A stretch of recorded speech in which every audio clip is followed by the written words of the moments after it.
Er kan weer worden gestemd voor de Tweede Kamer, voor de 9e keer sinds de eeuwwisseling. Maar voor sommigen was het voor het eerst. Het is iets waar ik lang naar uit heb gekeken, dus ik vond het heel leuk om te doen. Nou, van de zomer viel natuurlijk het kabinet en toen dacht ik, ja, het zou mooi zijn als het dan net na mijn verjaardag is. Nou, dat is zo. En verder in deze Zeeland nu. Middelburg wil af van staalslakken. En voor Hoek staat er meer op het spel dan alleen de winst.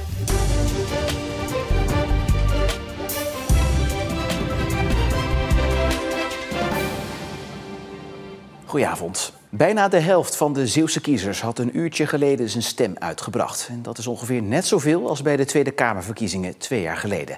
Tot 9 uur vanavond zijn er ruim 250 Zeeuwse stemlokalen nog open voor zo'n 300.000 stemgerechtigde Zeeuwen. En in een van die stembureaus in Oostburg staat voor ons Ariane Lafort. Ja, Ariane, wat valt je tot nu toe op? Nou ja, dat de Zeeuwen hun reputatie van trouwe stemmers wel weer waarmaken. Hè. Ze komen opdagen bij alle verkiezingen. Wat dan ook opvalt is dat het opkomstpercentage in toeristische gemeenten zoals Schouwen-Duiveland, Noord-Beveland, Veren, maar ook hier in de gemeente Sluis, dat die opkomstpercentages nog hoger liggen. Op sommige plekken pieken tegen de 60%. En dat heeft natuurlijk alles te maken met toeristen die hier op dit moment verblijven en die ook willen stemmen. Maar ja, duidelijk is, mensen willen echt met deze spannende verkiezingen, waarbij veel partijen echt dicht bij elkaar liggen, mensen willen echt stemmen. Drukte bij de stembureaus, zoals hier in Goes, waar 's ochtends vroeg al een flinke rij stond.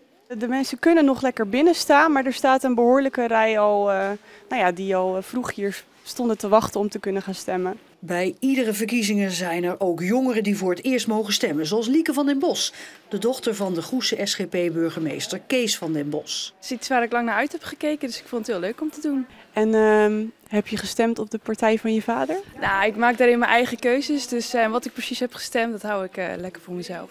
Nou, ik ben natuurlijk van jongs af aan opgegroeid met politiek, dus ik krijg het een en ander mee. Maar mijn vader heeft ook echt duidelijk gezegd dat ik daarin echt mijn eigen keuze moet maken, dus dat heb ik ook zeker gedaan. En ook in Nieuwerkerk een enthousiaste jonge stemmer, die meteen ook vrijwilliger is op het stembureau. Ik volg politiek al best wel een tijdje, dus het was sowieso een beetje wachten totdat ik mocht gaan stemmen. En van de zomer viel natuurlijk het kabinet en toen dacht ik, ja, het zou mooi zijn als het dan net na mijn verjaardag is. Nou, dat is zo. Er zit dit jaar een aantal nieuwe stembureaus bij. Zo kunnen Middelburgers voor het eerst stemmen in de hal van de Concertzaal. En de actiegroep Dolle Mina spoot trouwens afgelopen nacht bij enkele stembureaus op Walcheren leuzen op de stoep om aandacht te vragen voor geweld tegen vrouwen. En zojuist nog een opvallende stemmer, commissaris van de Koning Hugo de Jonge, die sinds kort in de gemeente Sluis woont. Het is echt een voorrecht om te mogen stemmen. En iedere keer dat dat mag, ook al vinden die verkiezingen misschien een beetje vaker plaats dan we eigenlijk zouden willen, moet je zo'n moment willen meevieren. Yes, daar gaat hij. Ja, Ariane, er kan nog een aantal uren gestemd worden, maar heb je eigenlijk al een beetje een indruk welke kant het op gaat in Zeeland? Nou ja, volgens eerdere peilingen zou toch de PVV weer als grootste partij in Zeeland uit de bus komen. Maar ja, als je ziet wat er de afgelopen week allemaal geschoven is, het geeft een beetje een wisselend beeld. Wat ik ga stemmen, PVV. En was dat een moeilijke keuze? Nee hoor, vorige keer hebben we dat ook gedaan. Niks. En waarom gaat u PVV stemmen? Omdat ik het er heel erg mee eens ben met wat zij bedoelen. Wat zijn dat dan voor dingen? Zou u dat kunnen toelichten of is dat een beetje een Zou privé? ik kunnen zeggen, maar dan ga ik mensen op de teen trappen dat ik geen zin in. Wat heeft u gestemd, als ik vragen mag? PVV. Ik zit zelf zonder huis en ik woon op een camping. En je komt er niet aan. En dat is vervelend. En hoe lang zit u al op een camping? Een jaar. Want ik mag niet permanent op een camping zitten. Dus ik hoop dat ik vlug een huisje heb. Ik heb op Frans Timmerman gestemd. We hebben heel veel gestreden in het verleden om te mogen stemmen. Dat is een recht en ik vind dat je daar gebruik van moet maken. Wat heeft u gestemd? Op Frans Timmermans van GroenLinks PvdA. Dat doe ik eigenlijk al jaren. Ik vind nog steeds dat het een erg bekwame politicus is. En de partij, daar ben ik zelf lid van. Ook al jaren, dus voor mij was het eigenlijk duidelijk. Ja, Ariane, nu zijn er ook een aantal Zeeuwen in de race voor een kamerzetel. Zijn al een aantal van hen zeker van een zetel straks? Ja, ik pak even het lijstje erbij, want zoals het er nu naar uitziet is alleen Raymond de Roon uit Aardenburg van de PVV. Zal hij rechtstreeks in de Kamer worden gekozen, want hij staat op een 22e plek op de kandidatenlijst van zijn partij. Maar als je kijkt bijvoorbeeld naar Anita Pijpelink uit Middelburg van de Partij van de Arbeid GroenLinks. Björn Schütz uit Oud-Vossemeer van de VVD. Misschien ook nog Christine Govaert op de 11e plek van de BBB. De Zeeuwse SGP-gedeputeerde Harry van der Maas op een 6e plek op de kandidatenlijst. Ja, je zou zeggen, ze zitten er heel dicht tegenaan. Zeker als hun partij dan uiteindelijk in een kabinet terechtkomt. En laten we ook niet vergeten, Jan Schoonis op een 21ste plek op de lijst van zijn partij D66. Nou woont hij officieel nog in Frankrijk, maar hij is geboren en getogen in Sas van Gent. Kijk, dat is goed voor de administratie. Maakt het eigenlijk voor Zeeland nog heel veel uit wie er uiteindelijk gaat winnen vanavond? Nou, dat denk ik wel. Want als je nou ziet dat veel partijen nu die aan de verkiezingen meedoen voorstander zijn van de komst van kerncentrales in Zeeland. Maar als je kijkt naar het verkiezingsprogramma van GroenLinks Partij van de Arbeid, dan zie je dat die partij heel duidelijk in het verkiezingsprogramma zegt dat ze die kerncentrales niet wil. Dus dat kan voor Zeeland nog wel eens een heikel punt worden als het kabinet wordt geformeerd. Ariana vanuit Oostburg, dankjewel. De waterschapsbelasting stijgt volgend jaar met 2% voor huishoudens met een koophuis. Voor meerpersoonshuishoudens komt dit gemiddeld neer op €12 extra per jaar. Voor alleenwonenden op €8. Voor huurders die alleen wonen stijgt de belasting niet. Het waterschap maakte vandaag bekend volgend jaar weer miljoenen te willen investeren om de gevolgen van klimaatverandering en zeespiegelstijging op te kunnen vangen. Ook wordt er geïnvesteerd in het wegennetwerk en de digitale infrastructuur. Het OM eist 4 jaar cel tegen een 58-jarige Rotterdammer. Uit bericht op de telefoons van de man concludeert het OM dat hij jarenlang de spil is geweest in drugsmokkel. Onder andere via de haven van Vlissingen. De man zelf zegt dat hij zijn telefoons vaak uitleende en anderen verantwoordelijk zijn voor de berichten. En langs de hele Nederlandse kust spoelen de laatste dagen met olie besmeurde vogels aan. Het gaat voornamelijk om zeekoeten en om alken. Vanmorgen stond de teller op 100. Bij vogelopvang De Mikke in Middelburg gaat vooralsnog om 1 vogel. De vogels worden gewassen, mogen aansterken en worden na een paar weken weer uitgezet. Ja, wat nou de oorzaak is van die vervuiling, dat is nog niet duidelijk. Mogelijk zijn de vogels slachtoffer van een illegale lozing op zee. Middelburg gaat 2 wandelpaden en 2 parkeervakken opnieuw aanleggen.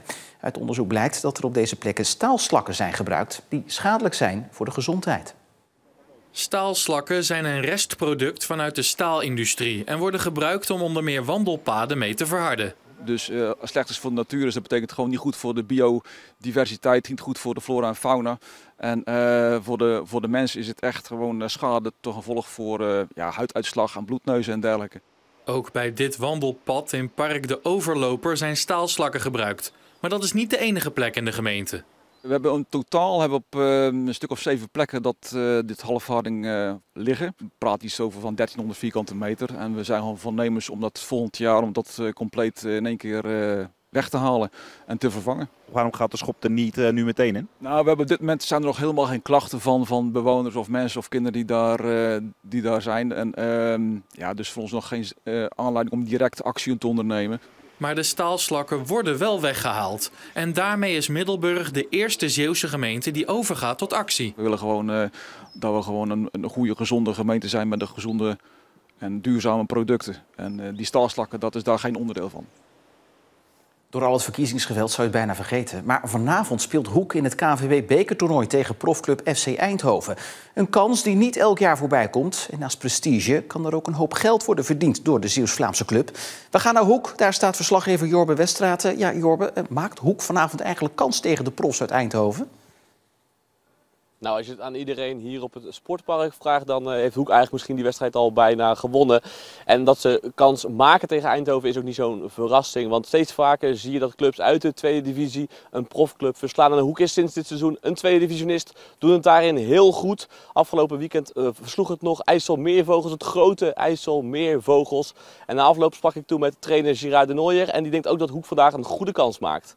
Wij zitten in een goede flow, maar het blijft altijd wel een bekerwedstrijd. En zij zullen ook wel hier komen, maar ja, ze zullen niet easy hier wegkomen. En wij gaan gewoon zorgen dat we in ieder geval proberen ons huid zo duur mogelijk te verkopen en deze wedstrijd kunnen winnen. Zo'n ploeg is gewoon leuk om te hebben en ik denk dat we zeker kans maken en dat we niet bang moeten zijn voor zo'n ploeg. Nee, dit is wel misschien ook wel de kans als je kijkt naar de vorm waar jullie in verkeren en de vorm waar Eindhoven in verkeert om een keer een profclub te verslaan, hè? Ja, klopt. Alleen zie ik het nog niet echt als een hele grote profclub. Maar ja, het is natuurlijk heel mooi als je die wint, want het is en voor de club goed. En je gaat naar de volgende ronde en dat zou zomaar eens een uitduel kunnen zijn in een mooi stadion. Ja, Jorbe, ze zijn het misschien ook wel een beetje aan een stand verplicht om dit te zeggen.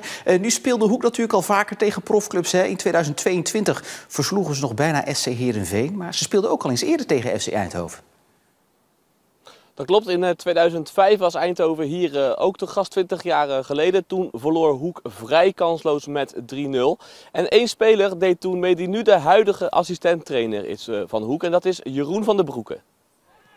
Wat weet ik er nog van, ja, dat we 3-0, eigenlijk wel kansloos 3-0 verloren. Je ziet nog wel wat spelers die daarna nog wel iets van naam gemaakt hebben in het betaald voetbal. Dat is anders wel leuk om naar te kijken. Maar ik heb niet de gedachte nog dat we toen kans hadden om te winnen of zo. Van den Broeke speelde die wedstrijd met pijnstillers, omdat hij in het weekend daarvoor een bijzonder ongelukje had.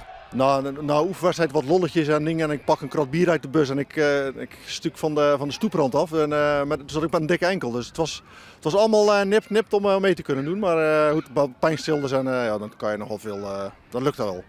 Maar ook met Van den Broeke verloor Hoek dus toen van FC Eindhoven. Nu liggen die verhoudingen anders en verwacht iedereen op de Hoek eigenlijk wel een overwinning. Nou, ik denk niet dat het normaal is, want het is natuurlijk nog wel altijd een profploeg waar je tegen speelt. Met jongens die toch altijd nog meer trainen dan ons. Alleen ja, kijk, in het voetbal is het ook zo en ook wel bij Hoek. Als het goed gaat, dan is het allemaal Hosanna en dan kan alles en we verwachten van alles, zeg maar. En vooral nu in deze periode, ja, kijk, als je nou naar de ranglijst kijkt, tweede divisie, ja, de ploeg met de minste verliespunten, daar je eerste staat. Nou ja, dan tegen een ploeg die, denk 15e of 16e staat in de KKD, nou dan verwachten ze een overwinning. Nou, het zou mooi zijn en we zouden nog wel ons best voor moeten doen natuurlijk. Kortom, aan zelfvertrouwen geen gebrek daar in Hoek, Jorbe. Tot slot nog even voor de mensen die niet bij de wedstrijd kunnen zijn. Is die nog ergens te volgen? Ja, de wedstrijd is bij ons te volgen natuurlijk. Wij doen vanaf 7 uur live radioverslag met een voorbeschouwing. Om 8 uur begint de wedstrijd en dan gaan collega Tom Druppers en ik zelf jullie allemaal op de hoogte houden of Hoek gaat stunten hier in de KNVB-beker tegen Eindhoven. We gaan het volgen. Jorbe, dankjewel. Begon vanmorgen nog aardig met opklaringen, maar al vrij snel maakte de blauwe lucht plaats voor grijze bewolking. Vanavond valt er her en der nog een buitje. Morgen belooft een mooie dag te worden met zonnige perioden en temperaturen die rond de 13 graden blijven hangen. En na het weekend toe wel wat warmer, maar ook een grotere kans op regen. En tot zover deze Zeeland Nu. Volg ons online om op de hoogte te blijven van het laatste Zeeuwse nieuws. Zoals bijvoorbeeld de uitslag van de verkiezingen in Zeeland en het verloop van de bekerwedstrijd van Hoek. Voor beide hebben we een live blog. Voor nu nog een hele fijne avond en graag tot morgen.